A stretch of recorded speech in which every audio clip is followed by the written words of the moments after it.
I've definitely told people before that like seaweed is like the mushroom of the ocean. It's like it's incredibly similar. And there's also just like there's so many different types of mushrooms. There's so many different types of seaweeds, and they all have their own benefits and nutritional value and different things that they provide us, both environmentally and health wise. Yeah, totally. I love that. I love that analogy. I think that they definitely go hand in hand, and I really hope that um, mushrooms have become like very mainstream, I think. They're, you know, they're in everything. They're mushroom coffee, mushroom tea. It's like you can find mushrooms everywhere, which I love.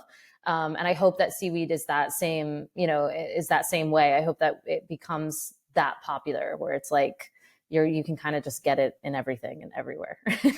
We'll see. There's Yeah. still some work to do, but I That's absolutely that is a strong potential feature, I think, especially when you tie in to some of the regenerative benefits that are there, and how we're not really, if you look at it from an economic and efficiency perspective, like there's a lot of open, available potential activity that we can have out in our ocean that can be used for aquaculture, for regenerative seaweed farming. And I imagine thinking about the lobster farmers or uh, lobster fishermen, what the people, your community that you're working with. I imagine yeah. that the farming that you're doing sort of amplifies the life and creates more lobsters, healthier lobsters that they'll be able to fish during their harvest season. Is that true? The way that works? Yeah, absolutely. Yeah, it's incredibly beneficial for the environment. So it does a whole bunch of different things, and it kind of depends on like what the seaweed is and where it grows. But it definitely can like create marine protected areas. So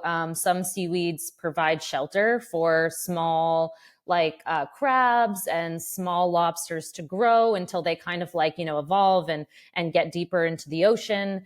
So that's definitely a huge benefit. There's obviously it's used as a food for many different types of species and organisms and things like that.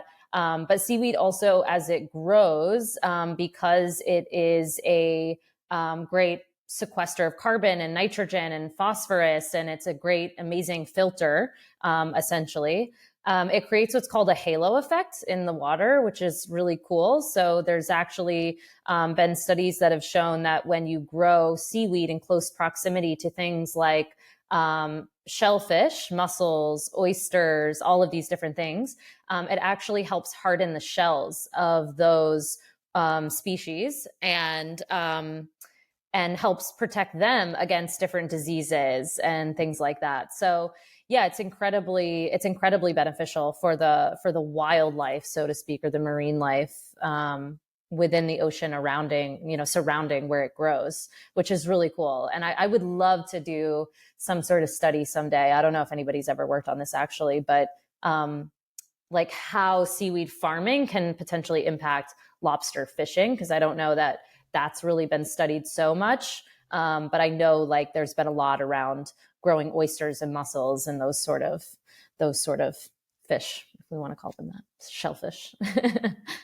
Absolutely. And it's, I guess, applying principles from regenerative farming on the land, where the chickens and the cows and the pigs and the crops are all kind of used synergistically and holistically in a way where each one kind of plays off the other, and the entire process is amplified from, the sum of the parts become greater than the whole, and or so I reverse that, the whole becomes greater than the sum of the Yeah. parts.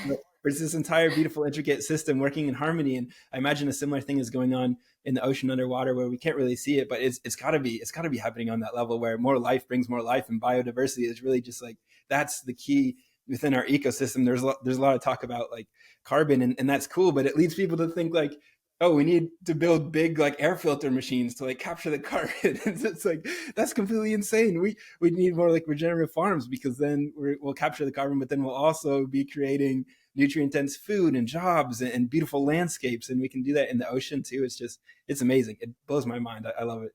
Yeah, it's so cool. It really is so cool, and I think it will become more and more important. I think we're seeing this on land too, where regenerative farming is becoming more important purely just because of our topsoil is eroding and our food is becoming less nutrient dense. And if we can utilize seaweed to help mitigate climate change and then also use it as a nutrient dense food. But then also seaweed is incredible as a fertilizer. And it's been used for a really long time as a fertilizer. That's not a new concept at all. There's definitely new companies and, popping up and people creating really cool things out of seaweed. But people have been, pulling it off the rocks in coastal communities forever and throwing it in their garden because it does provide so much to our soil. So, and puts nutrients back into the soil for our food. So, yeah, I think it'll become more and more important especially as our population grows. We can grow a ton of seaweed in small footprints, but also provide really nutrient dense food. So, yeah, it has huge, huge potential. I'm really excited to see where the industry goes. Sky's the limit. There's so many cool things that are being made out of seaweed. It's so fun.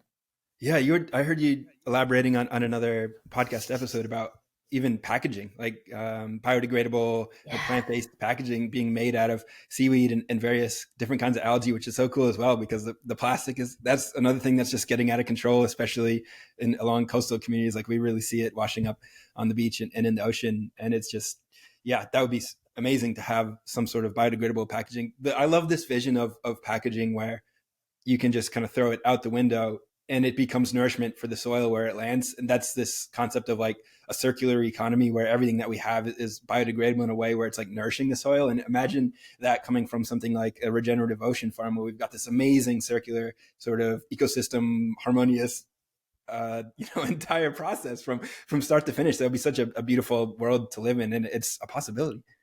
Oh, absolutely. Yeah, no, I agree. I absolutely love that idea. I think all the time when we're creating anything new for nautical farms, or even just like, I don't know, when I just think about our business in general, I always think of the word like reciprocity. And I've said this before, but like I just always try to imagine how we can constantly be creating that like circular relationship with things.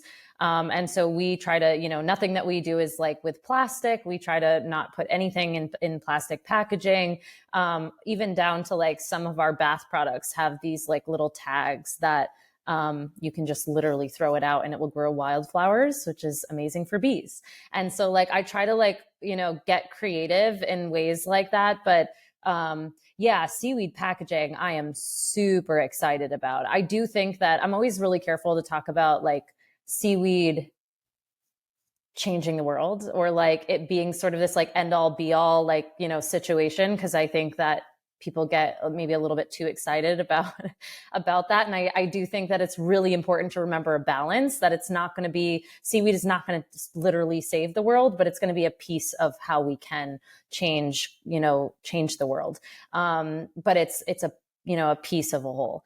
And so, I'm always careful, but I do think that seaweed is going to really revolutionize the way that we think about plastics. And I think that the companies that are working on that, yeah, I'm super excited. I think that it's really just beginning, but I think that it'll change, plastic bags and takeout food, and even companies like mine being able to get access to, packaging that is sort of like a single use in a way, or a short-term use where you can put food in it and then it's on the shelf, people buy it, they take it home, they use the food, and then they throw that out.